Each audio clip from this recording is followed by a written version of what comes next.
लखनऊ से इस वक्त की अहम खबर आपको बता दें कि बीएसपी आज पूरे मुल्क में एहतजाज करने वाली है। सभी जिला दफ्तर पर होगा बीएसपी का हल्ला बोल। अम्बेडकर पर अमित शाह के बयान के खिलाफ यह एहतजाज किया जाएगा।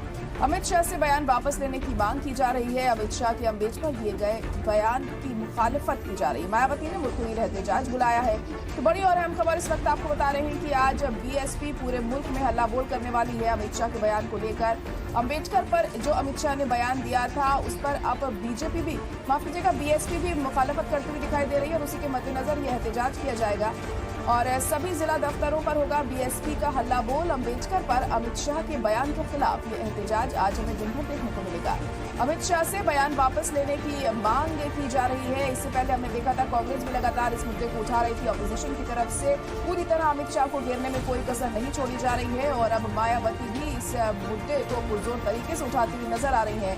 आज पूरे मुल्क में एहतजाज किया जाएगा अमित शाह के बयान के खिलाफ। अमित शाह के अम्बेडकर पर दिए गए बयान को लेकर बीएसपी की मुखालफत आज हमें दिन भर अलग अलग जिलों में देखने को मिलेगी मुल्क के।